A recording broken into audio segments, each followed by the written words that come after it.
Hong Kong trip plan பண்ணுறீங்களா? இந்த visa tip கண்டிப்பாக நீங்கள் தெரிஞ்சிருக்கணும். இந்தியன் பாஸ்போர்ட் ஹோல்டர்ஸ்க்கு ஹாங்காங்க்கு விசா தேவையில்லை. என்ன? ஆனால் ப்ரீ அரைவல் ரிக்வெஸ்ட் ஃபார்ம் ஆன்லைனில் சப்மிட் பண்ணியிருக்கணும். அதாவது பார் வந்து ஆன்லைனில் சப்மிட் பண்ணி அப்ரூவல் வாங்கியிருக்கணும்.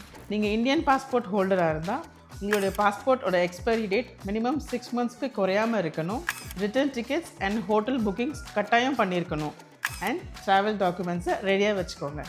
ஹாங்காங் ஒரு எக்ஸ்பென்சிவ் டெஸ்டினேஷன்றதுனால உங்களுடைய ட்ராவல் பட்ஜெட்டை முன்னாடியே பிளான் பண்ணி வச்சுக்கோங்க. Disneyland, Victoria peak, cable car இந்த மாதிரியான அமேசிங்கான அட்ராக்ஷன் உங்களுக்காக வெயிட் பண்ணுது. ஸ்ட்ரெஸ் ஃப்ரீயான ஹாங்காங் ட்ரிப் போகணுன்னா கரெக்டான ட்ராவல் டாக்குமெண்ட்ஸை ப்ரிப்பேர் பண்ணி வச்சுக்கோங்க. ட்ராவலை என்ஜாய் பண்ணுங்கள். விசா கைடன்ஸ், ஹாலிடே பேக்கேஜஸ் எதுவாக இருந்தாலும் கோல்டன் பாலாஜி டூரிசமை காண்டாக்ட் பண்ணுங்கள்.